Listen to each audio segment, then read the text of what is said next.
Ale mne to tu vyhovuje takto sa rozprávať sama so sebou. Ide ti to? Ja som nevedela, že máš hovorcu, tak tam bol ten problém, že sme si nerozumeli. Je tá lavačka lepšia, počúvame. Dobre. Ale musíš tam na miesto, lebo to je potom také ľahšie, keď si prestupuješ, ja to poznám. Najlepší čas aktuálne v mužskej kategórii je minúta 38.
Uvidíme, jak sa podarí zalepiť.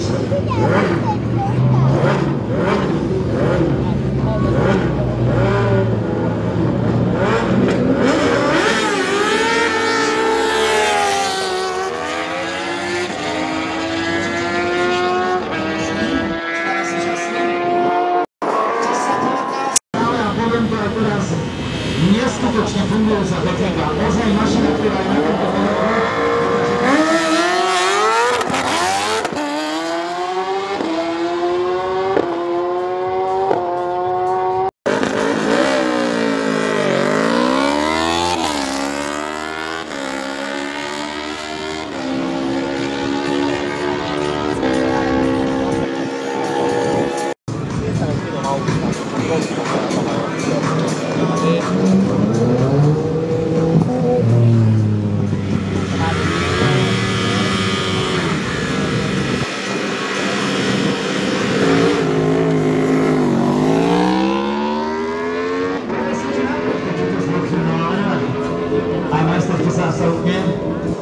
nic sa nedieje, toto sú len kvalifikácie.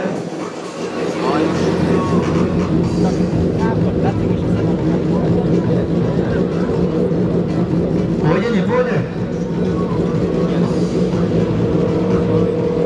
Spomínali sme, že Ducati poteší, keď nie je zrovna v servise.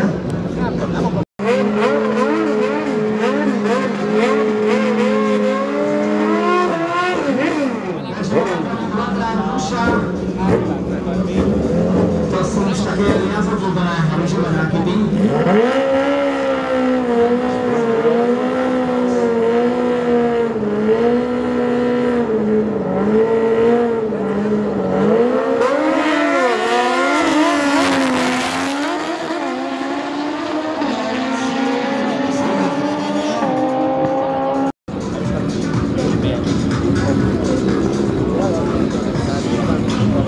Ideme opäť zás dvakrát duša. Kristínka musí byť dneska spokojná, sústredená miesto do takýchto mašín, obľúbená u nej.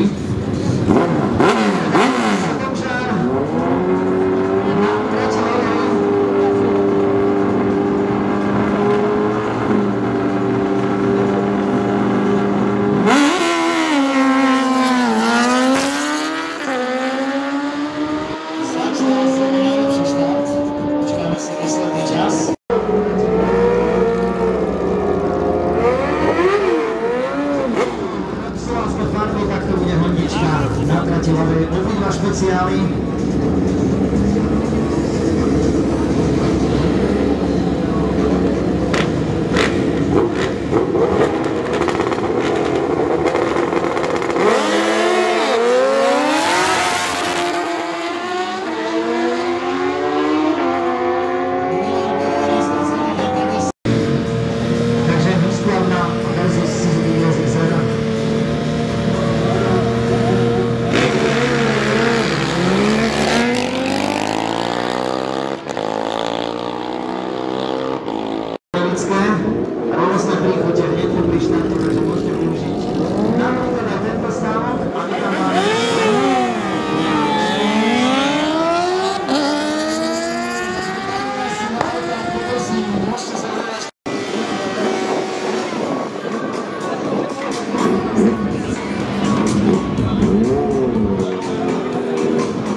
Štefánom, čas 9:24.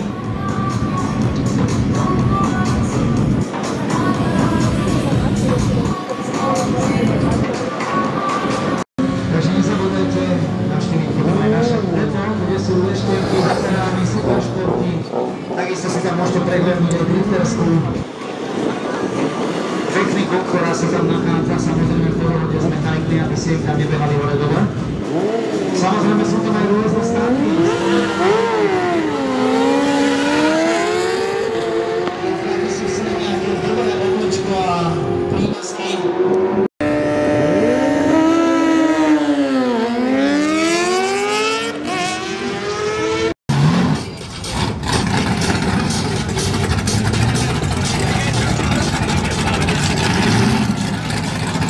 Takže toto tichučké auto nebude. Poprosím potom rodičov, aby chránili svojim ratovesiam troška sluch v priebehu celého dňa, lebo tieto autička máme ďaleko cez 120 decibelov.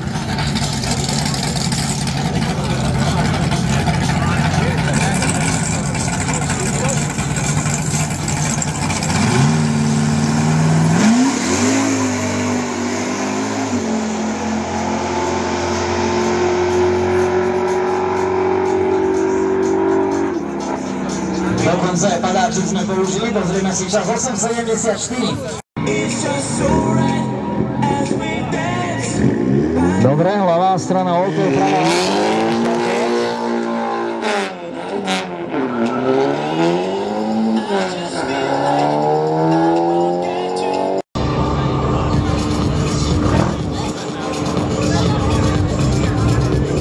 Takže aj Toyotku, aj Škodinu sme tu už dneska mali.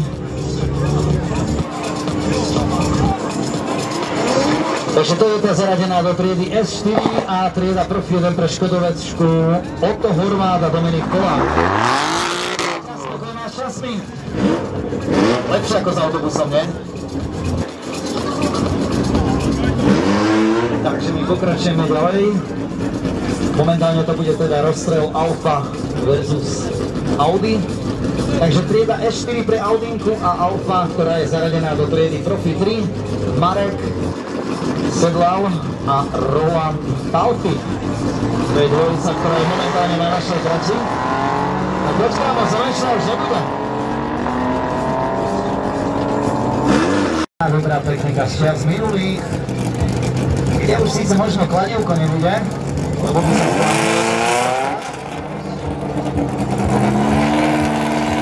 pripravite si rušná.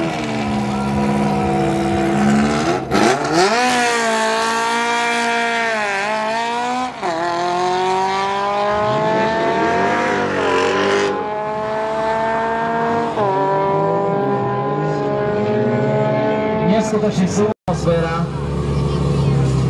a vedľa Punto zaradené do triedy, hneď sa pozrieme.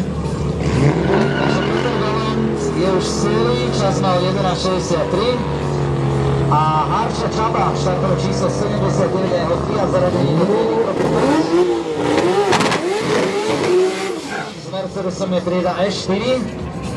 No a toto bude zaujímavý súboj, priatelia. Dvakrát Bavorák, pretože v Chromáku je bavorácky motor. Takže momentálne je na trati 2000 koní. 1000 na ľavej a 1000 na pravej. Chlapci zo susedného Maďarska doniesli takéto monštrum, sériovku, aspoň tak povedali večer.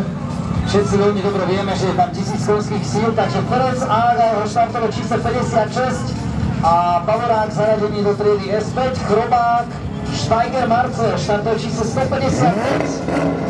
Toto je zaujímavý súboj.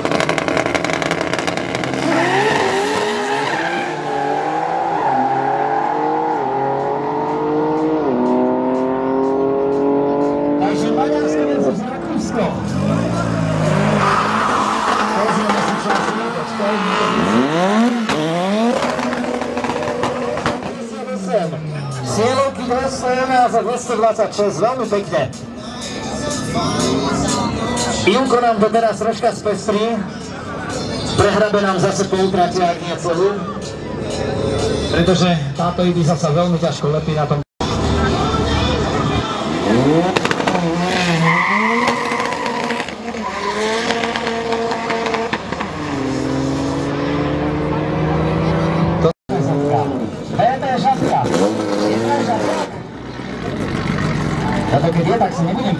maslo.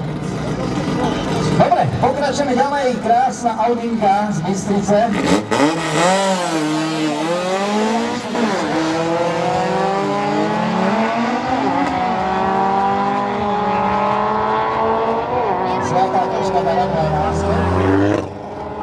Takže Martinka Kutíková, štartové číslo 129, aj Audinka zaradená do triedy S4, čas 9.55, veľmi pekné, 178 cielí. A Tomáš Jurík, trieda S0 a 12.00 pre Škodovečku. Kupru sme tu už dneska mali. Je zaradená do triedy S4, Igor Puškár, vedľa trieda S4 pre Volkswagen.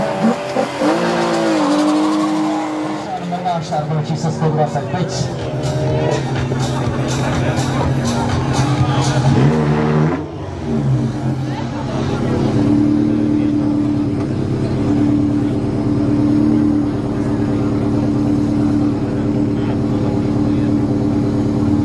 Rádo sme tu už mali dnes tiež. Montovali sa tam dokonca motory G60 preplňované kompresorom. A keď ste zmenšili remeničku, tak to celkom...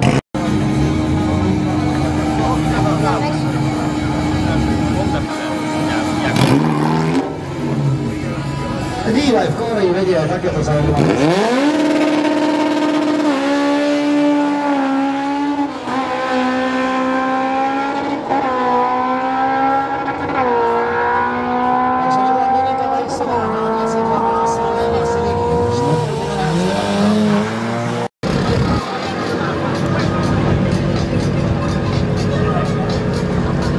Takže priatelia, momentálne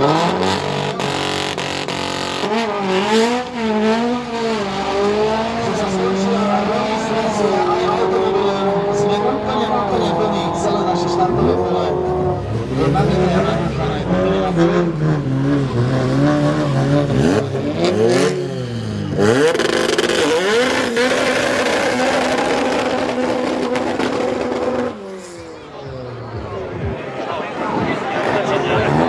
Takže naše štartové pole je úplne plné, vyše 40 motoriek a 160 automobilov.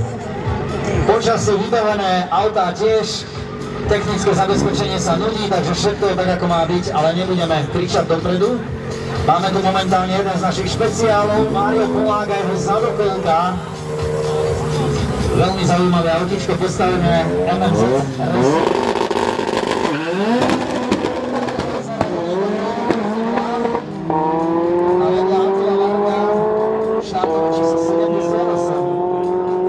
Takže my tu v tejto chvíli zhruba 6 minútiek, potom budeme mať pol hodinku prestávku a samozrejme na pol hodinku motocyklov a potom už budeme jazdiť rozjazdy v jednotlivých triedách a budeme vyraďovacím systémom. Pôjde, myslím, že počas tých tréningových jazd a vidíte to aj priamo na tom nástrele, kedy to tam Norbert krásne rozhodil.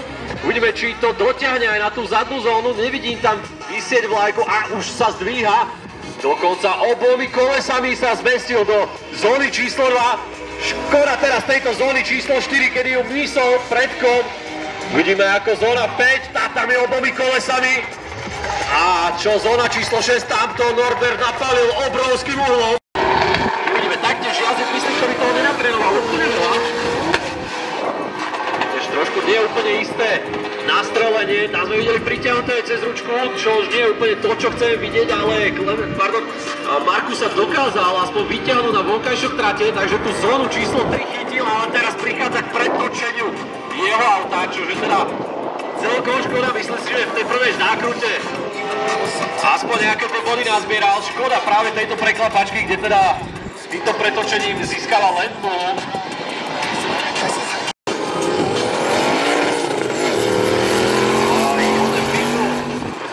Asi agregát, ktorý sme v minulosti po tomto kapotu vydávali veľmi často práve v 30-kách, konkrétne teda M30, M35-ka, čiže 3,5-ka, ale samozrejme nemôže tam chýbať nejaký ten štečík navyše. A Jozef z tohto auta žmýka niečo okolo 670 koní. A vidíte, že to je práve ten výkon, ktorý na túto trať, myslím si, že je takým 26 už sama o sebe je veľmi ľahučká. Ešte keď ju odľahčíte karbónom, tak tieto autá, myslím si, že niečo okolo tony bude tam pod mostoru. Má ako výslednú. No a pod kapotou tejto Toyotky sa myslím, že nachádza SR20. Ale nie som si tým úplne istý. Každopádne 910 koní. Udržať sa za nimi a neurobiť nejakú chybu. A teraz uvidíme, čo vymyslí teda na štarte. Práve Michal vychodil, tentokrát to vyzeralo, myslím si, že cez tú zónu o niečo lepšie ako v tej prvej kvalifikačnej jazde. Tam vidíme, že jedným kolesom trafil aj zónu číslo 2, zóna číslo 3, myslím si, že taktiež len jedným kolesom. Uvidíme, čo teraz zóna napredok. To bolo trošku ďalej, ako by sme chceli vidieť, ale uvidíme teraz tieto posledné dve zóny, ktoré Michalovi práve v predchádzajúcej jazde kvalifikačnej nevyšli a tentokrát ich už pochytal obomi kolesami obidva. A opäť raz, rovnako ako v prípade Filipa Winkera, presne počuť všetko ďaleko. Jan Konečný hodne pozná túto tráť, ale teraz tam zbytočne podľa mňa zazmetkoval, hodne to tam skorigoval cez nožnú brzdu, ale OK, myslím si, že to bokovo udržal celý čas. Do tretej zóny sa dostal tak, ako treba, do štvrtej taktiež pekne hlboko. A myslím si, že piata zóna nebude taká, ako by si predstavoval. Teda veľká škoda, do tej šiestej to nevyšlo. Čože teda obrovská škoda, pretože myslím si, že je čo okolo 720 metrov. Každopádne Jánoš túto trať pozná zo všetkých jazdcov rozhodne najlepšie. Vie, kde, čo a ako. Má tu odjazdených. Ja by som ani nepovedal, že niekoľko kilometrov. On tu má odjazdených niekoľko XY hodín na tejto trati, čo môže byť pre ňou značná výhoda. A dokazoval to aj po minulé preteky, ktoré tu boli taktiež organizované teraz v druhej jazde. Tá prvá teda bola hodne konzervatá.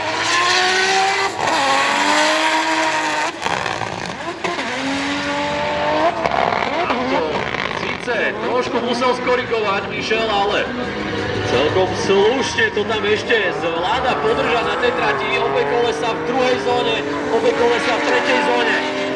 LTT to trafilo do zóny číslo 4. Piatá zóna pekne ponorená obomi kolesami, nebol tam ani žiadny výlet mimo trať. A šiestá zóna taktiež krásne hlboko. Toto bola veľmi pekná jazda v jeho podaní. Teda štartujú do druhej kvalifikačnej jazdy. A tentokrát už to rozhodne nevyzeralo byť lepšie. A aj celkovo tá prvá zakrutá, aj keď teda hodne skrátená. Oproti tej prvej jazde to vyzerá o mnoho lepšie, aj keď teraz opäť obrovské skrátenie. Nedotiahnute sa ani na tretiu, štvrtú zónu. Fejdenú len vidíme, že Václav Burian žmýka z toho auta, čo to dá, ale no a teda Jan Vojtík. To bolo teda hodne potiahnutie cez rukáv. Obávam sa, že toto bolo až neskoré začatie driftu. Uvidíme, čo na to ale rozhodcovia. Dopadne zóna číslo 3 vyzerá byť v poriadku. Zóna číslo 4 taktiež slušne prejdená. Teraz sa Jan Vojtík vyťahol ďaleko mimo trať obomi kolesami, takže bohužiaľ táto jazda bude za 0. Tá sezóne zostal práve opäť. Aj teda tento rok je zaradený ako wildcard na niekoľké preteky a podujatia. Toto vyzeralo byť teda hodne ostrý nástrel. Vidíte tú obrovskú rýchlosť, ktorú predvádza. Tam bolo jedno koleso mimo trať. V druhej zóne vidím vyhnutú vlajku, takže boli obidve kolesa, v tretej, taktiež štvrtej. Tam to už bolo konzervatejšie. Na tej zóne to tam Michal pochytal, myslím si, že jedný. A Jan Novotný odštartoval do svojej druhej jazdy. Uvidíme, čo z toho vymačka v tejto druhej kvalifikačnej jazde. A to hodne lepšie ako v tej predchádzajúcej. Mám, že teraz to práve som nezakrikol a vyzerá to tak, že áno, tam prišlo k zrovnaniu jeho aj 36-ky. A ešte k tomu aj výlet mimo trať obomi kolesami, takže ako to slovne začalo, tak sa to bohužiaľ pokazilo.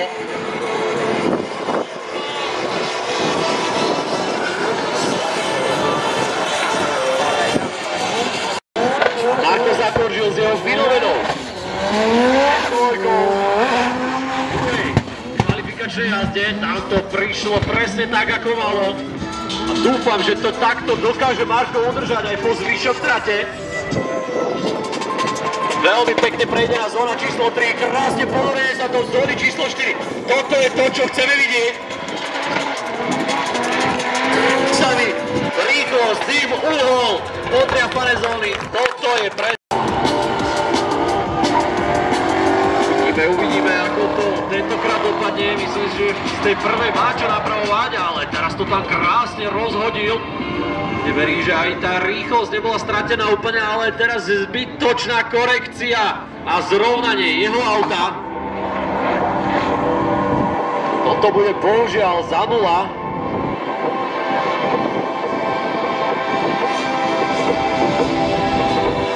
A ešte k tomu aj výlet mimo tráť. Verím, že si teda Filip užil. Konečne to tam celkom slušne rozhýbal. Celkom aj slušne pribrzdil cestu. Nožnú brzdu, každopádne obe kolesa v zóne číslo 2. Do tej trojky si to netrúfam povedať.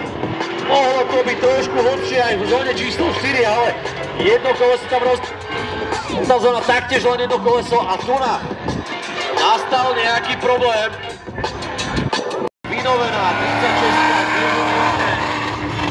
36, zamakali cez zimu a teda LSX s kompresorom pod kapotou. Škoda toho neskorého nástrelu. Obrovská korekcia v druhej polovičke tej prvej zákruty. Teraz by som povedal, že až zrovnanie. To je obrovská škoda, neviem, čo sa tam teraz stalo, ale Žonody celkom kvalitne chybuje.